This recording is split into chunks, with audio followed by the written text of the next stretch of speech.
Hi, I'm Sue Rosen, and I am a cannabis nurse. And I'm here today. I'm going to talk a little bit about some of the ancient roots of cannabis, which are pretty interesting. They called it weed, and they called us witches. For thousands of years, women have been central to the history of cannabis, and we were primary medical healers, spiritual guides. We were political reformers and corporate innovators.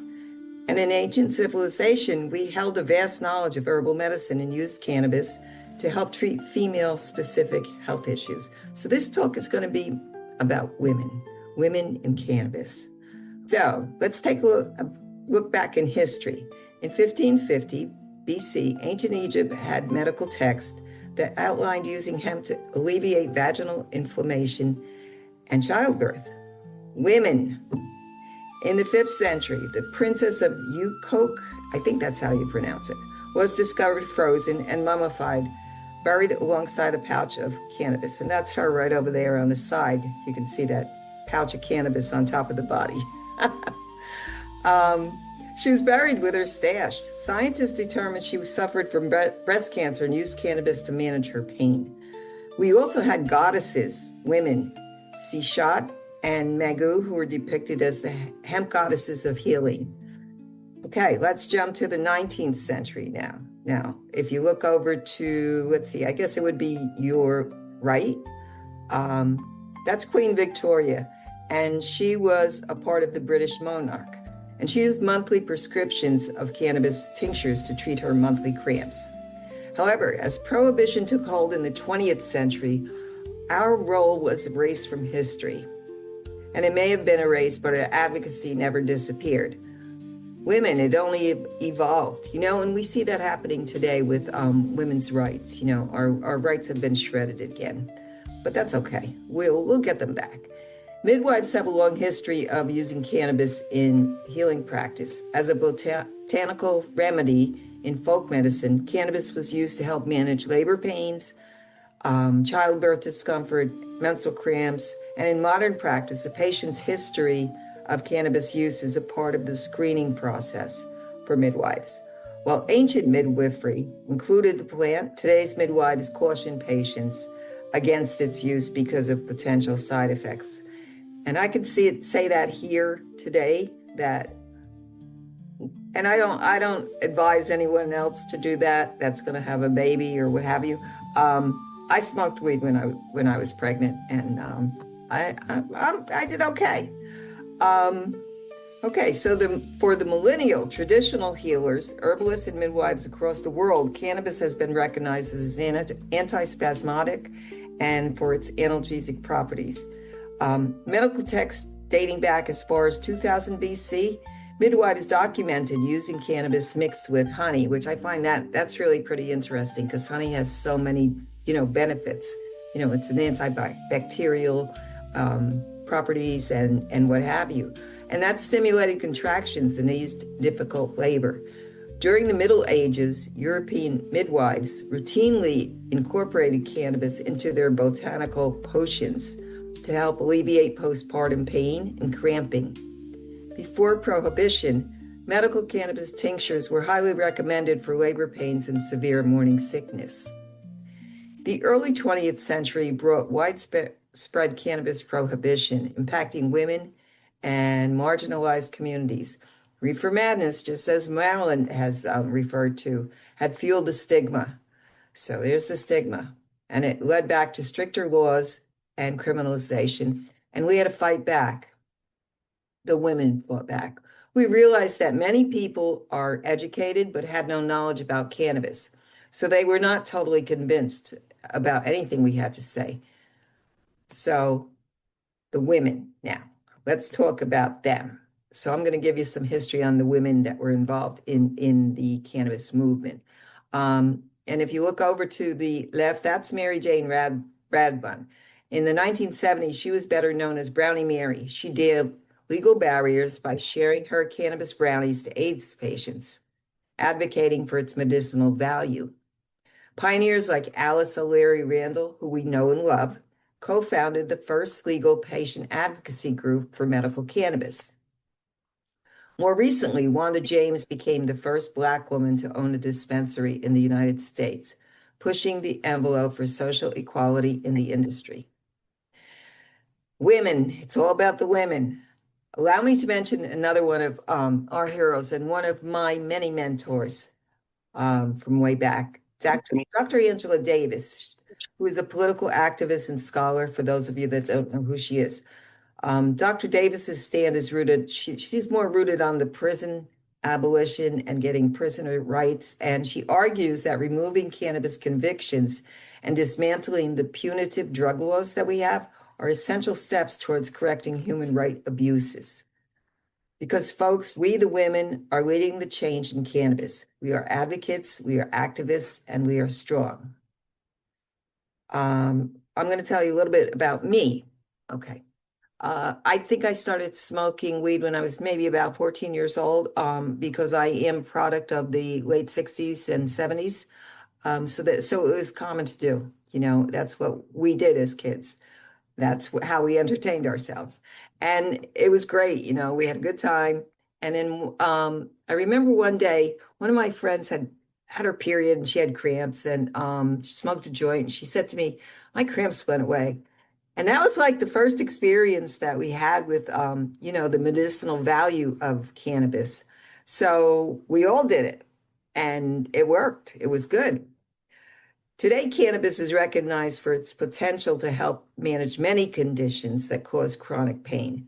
Current research supports CBD's anti-inflammatory benefits without the psychoactive effects of THC. Cannabis-based therapies continue to be studied for conditions such as cancer-related symptoms, epilepsy, and I'm sure you've heard a lot about that, PTSD, and, many more. The rise of the female consumer has forced the cannabis market to sit up and take notice. We are not just from the stoner culture. We are driving the demand for smarter, not necessarily stronger delivery systems. We continue to fight the society pressures of a negative stigma. Advocacy groups like the Women's Cannabis Project actively petition state government to add additional female health issues to medically qualify. Charlotte Figi, I want to talk about her a little bit. She was an American girl. She was a little girl who suffered from the horrors of Dravet syndrome. And if anybody knows what that is, it's really a horrible, horrible thing to have happen to your child or to anyone. But this little girl, she sparked a whole global movement. She was born in 2006, and she became the namesake and the inspiration changing public perception and legal status of CBD. And hence the Charlotte Web was born. It's not just a book. By age 5, her condition deteriorated to the point where she was enduring up to 300 grand mal seizures a day. And she was in a wheelchair. She was unable to speak. She was dependent on a feeding tube. And that was heartbreaking. In 2012, her mother began her research. Paige Figi. Paige is still around too, and she's still out there advocating. She was Charlotte's mom. She connected with some medical cannabis growers in Colorado known as the Stanley Brothers, and there were 5 of them. The brothers developed a specific low THC, high CBD strain, previously known as hippie's dirtweed, and we all had a little bit of a taste of that. After taking the oil they had crafted, Charlotte went for a whole week without a seizure. Her seizure activity dropped down to just two to 3 per month. And she was able to talk, she was able to walk, she was able to ride her bike and eat without a feeding tube. So that was really epic. Unfortunately, Charlotte Figi passed away on April 7th, 2020, at the age of 13, after she had developed pneumonia.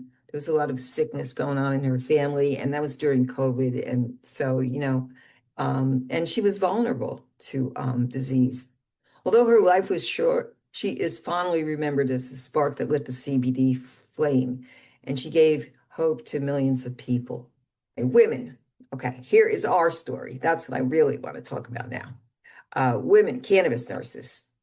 Patients at a Time traces back to 1995, when the organization was officially incorporated as an educational nonprofit. The movement originally was sparked in the 70s when Robert Randall, was arrested for growing cannabis. He won his court case using medical necessity to treat his glaucoma. He also gained legal access to government-grown cannabis. And who the heck knew we had government-grown cannabis back then? Following the trial, he and his wife, a woman, Alice O'Leary Randall, founded the Alliance for Cannabis Therapeutics, better known as ACT, to help others petition the federal government for cannabis access. Those efforts led to the creation of the Federal Compassionate IND program. However, in the words of the late, great Jim Morrison, for any of you that know who he was the lead singer of a band called The Doors, which was pretty popular in the early 70s. And he always had this one verse that I really, really loved. I would play it over and over again just to hear him shout, "You cannot petition the Lord with prayer." That program was shut down. So there's the connection. To new patients in 1992, grandfathering in only 15 existing patients. In 1995, Mary Lynn Mathry co-founded with Alice Patients Out of Time, a nonprofit dedicated to medical cannabis education. Their mission was to reverse the damage caused by prohibition and promote evidence-based education for clinicians and the general public. Okay, so I'm going to stop here because I want to tell you another story. And I'm going to tell you about a story of a woman that was very near and dear to all of us. This is the Cheryl Miller story. Cheryl was an MS patient who lived in my home state of New Jersey. And if you look on the slide that's up, if you look all the way to the right, you can see her laying in a wheelchair and her husband and the legislator out there with her. Cheryl became a prominent medical cannabis rights activist who risked arrest by committing civil disobedience in Washington, D.C. Her fearless protests took place in congressional offices and on the steps of the U.S. Capitol. She was pretty cool like that. She put a human face on the medical marijuana movement. Cheryl and her husband, Jim, had a tireless advocacy campaign. Largely immobile by the MS, she found that consuming cannabis eased her rigid muscle spasms and severe pain, so she ate the flower. Cheryl and Jim walked across the state of New Jersey. Now, we're not a big state, but they walked across the entire state with Cheryl in a wheelchair campaigning for patient rights. In 1998, Cheryl was arrested and charged with drug possession. You believe that? And for openly ingesting cannabis outside of the doors of Congress. Cheryl died from pneumonia and other MS-related complications on June 7, 2003, at the age of 56.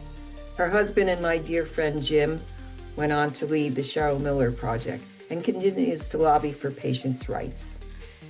Cheryl Miller was a very strong-willed woman, and she will remain forever in our hearts. In 2006, the American Cannabis Nurses Association was founded by some visionary nurses, Mary Lynn again, Mary Lynn Mathry and Ed Glick. These founders recognized the need to help patients navigate safely the use of this medicine. An interim founders committee had formed in 2010 by nurses such as Brian Crum, our own Ken Wolski of Jersey, and Sharon Palmer, who met in 2010, and they set the stage. The ACNA was formally organized as a nonprofit in Oregon that same year. Many of us became members, and it was really exciting at that time. And I'm not saying that it's not still exciting, but things keep changing and things keep evolving. So we evolved into the year 2015, where a handful of very forward-thinking nurses wanted to collaborate space to study the endocannabinoid system. Those nurses gave birth, because that's what we do best, to the Cannabis Nurses Network and began to share professional knowledge and advancements in cannabis medicine. And led by Heather Manis, this organization is thriving. The network has focused on shifting the legal and professional stigma surrounding plant medicine. CNN's foundation laid the groundwork for a much-needed change in healthcare. And as of 2023, the ANA formally recognized cannabis nursing as a specialty. So where are we today, besides right here? So as you can see, June 29th is on the calendar, and as you can see over to the left top-hand corner, there's a DEA badge. The U.S. Drug Enforcement Administration, the DEA, will commence an expedited administrative hearing on June 29th to evaluate cannabis in its entirety from a Schedule 1 to Schedule 3 under the Controlled Substance Act. This proceeding follows a late April 2026 final order from the Department of Justice, which moved state licensed medical marijuana and FDA products to Schedule 3. That hearing will review to gather scientific evidence, public commentary, and expert testimony regarding whether all remaining forms of cannabis, to include recreational adult use, should be downscheduled. Now, just to let you know, when this meeting takes place, the people that are going there that are going to give testimony are prohibitionists. And right now, NORML and Safe Access and many of the other organizations, the big organizations out there, they are fighting to be heard, but it doesn't look like it's going that way. So stay tuned, my friends, and we'll see what happens. Okay, thank you.